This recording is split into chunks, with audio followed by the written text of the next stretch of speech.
I've been masterminding all day today with some of the UK's top property investors.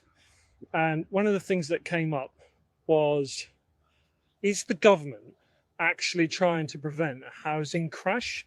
Do they actually care or not? So my opinion is I actually don't think the government are doing anything to prevent a housing price crash. They might actually want one. So just stay with me on this a sec and I'll explain what I mean. So, because it could sound a bit crazy at first, but this is what they're actually doing. So stay with me. They're pumping billions into social housing. And that's fine because we need to look after people, don't we?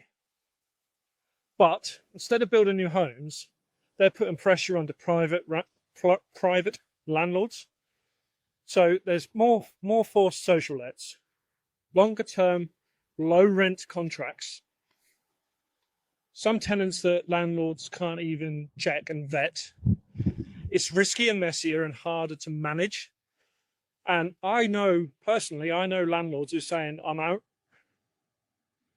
out, selling up, not interested anymore, see you later. So that puts even more pressure on the property market because these properties come onto the market and nothing's really selling. And that starts to drive prices down. And that's the first clue.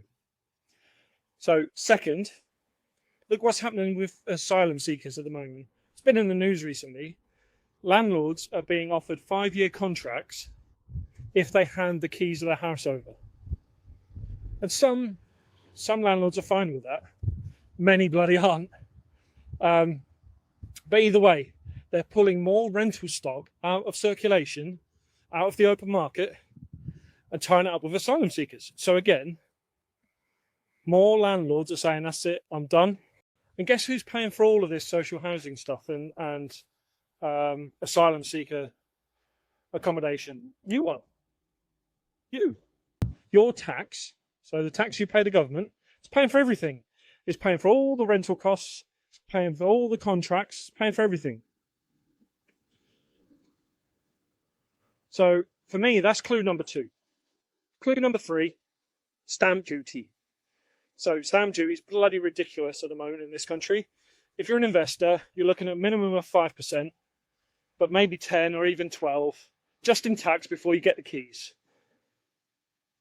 And some people are saying that property's bloody passive. Well, it's not if you've just had to drop 30 grand on stamp duty. Think about it. Heavy taxes, anti-landlord policy, all while making it harder and harder and harder for regular people to buy. It feels like, to me, they're either trying to make it crash or they just don't bloody care. Every downside has an upside. We've probably all heard that before. So if you're paying attention, you're able to spot the upside in the downside. Because when prices drop and others panic, that's when there's opportunity. That's when the opportunity opens. I think Warren Buffett said it the best. Be fearful when others are greedy and be greedy when others are fearful. And that sums it up perfectly. And fear right now is everywhere. Some of you watching this have probably got fear too. And the people with fear, they're still sitting there paralysed. But some areas of London, I've said this week, that they're already down over 40%. Chelsea's back to 2013 prices. 2013. We're in 2025, and they say there's no crash. Rightmove just last week said that it was the biggest house price drop in over 20 years since their records began. And here's the thing, I've already said it, rents are still going up. Rents are going up because there's a housing shortage. Because prices, when they're falling, supply and demand, supply is falling faster because of everything I've just outlined. Plus, we're still not building enough homes. I don't believe for 1 minute we're going to ever build enough homes. Not the way we're currently going anyway. And demand, again, going back to supply and demand's still rising, We've still got net positive immigration into the country. People are still having kids and they move out and they need to live somewhere. So even if values are dipping, that's not putting off people needing rental accommodation, which then means if you're able to buy property at a lower price and the rents are higher, that means your cash flow is getting better. And that's the rare sweet spot that we don't actually get often and we've not had for a long time, but we've got it now. So here are 3 tips or the 3 things that you need to look for in any property deal. So number 1 is how cheap you can buy it. Number 2 is how much does the finance cost? And number 3, how much rent does it actually bring in? And right now we've got prices that are low, rates, they're not crazy, but they're still expected to drop as well. And rents, they're rising. So that's a triple win. And that's your triple win moment that only shows up once every, 10, 15 years? I actually think it might be one of the biggest opportunities that we've had since 2008. Maybe it's an even better opportunity than 2008. But here's the catch. You need to know what you're doing. You need to know what to buy, where to buy, and how to raise the money if you don't have it. Because property done right makes people millions. But if you do it wrong, it can cost you plenty too. So the more you learn, the more you earn. It's that simple. And that's why we built property.school. It used to be a small membership site called Progressive Property Club. Now, because of everything that's going on, it's a full-on platform. We've redesigned the platform. There's hundreds of hours of courses, masterclasses, and resources. There's new content every week. There's content on every strategy you can think of. And it's all for less than 40p a day, right now. You'll learn everything from buy-to-let, HMO, service accommodation, creative strategies, no money down techniques. There's stuff in there about auctions, how to get direct to vendor, negotiation, how to choose the best areas. It's all in there. Plus, there's new content every single Wednesday. And we've got a really strong community of like-minded people who are just trying to learn together.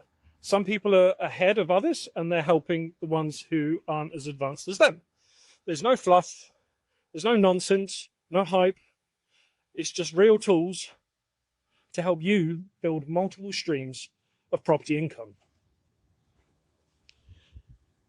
And if you're there right now, if you're watching this and you're thinking, I want to, but I don't have the money. Yeah, get that. I didn't when I started either. And that's exactly why we teach you how to do this with none of your own money. You know, creative strategies, using private investment, joint ventures, lease options, vendor finance, these sorts of things. They're absolute gold, even if you've got the money or if you haven't got the money. So money's not your obstacle. Your knowledge is. And that's how most people start. They start by learning. And they start by learning to use other people's money the right way. And it's not about having everything sorted. It's just about being willing to learn. And once you learn, it's about being able to move and take that action and not sit there paralyzed by fear. And that's what our community brings support. It helps you. It helps you move and it helps you scale. So here's your choice. You can either watch this market crash and then you can wait for the dust to settle, or you can learn how to move during this time of uncertainty. And that's what properties.school's for. So if you want to check us out, less than 40p a day, it's cancel anytime. You can go to property.school/go. Check us out. Like I say, if it's not for you, it's cancel anytime. So what have you got to lose? Look, and I want to leave you with this. So don't wait for it to feel easy. Opportunity never looks like opportunity when it's actually happening. It looks like chaos. It looks like uncertainty. And the ones who win are the ones who act anyway. They're able to spot that opportunity through all of the chaos. So I'm just going to, again, invite you to click the link or go to property.school/go. Click the link, come check us out, come join us, and let's get you to work and get you moving before this window closes. So again, that's property.school/go. Come join us, and come join us to invest for freedom, to invest for choice, and to invest for profit.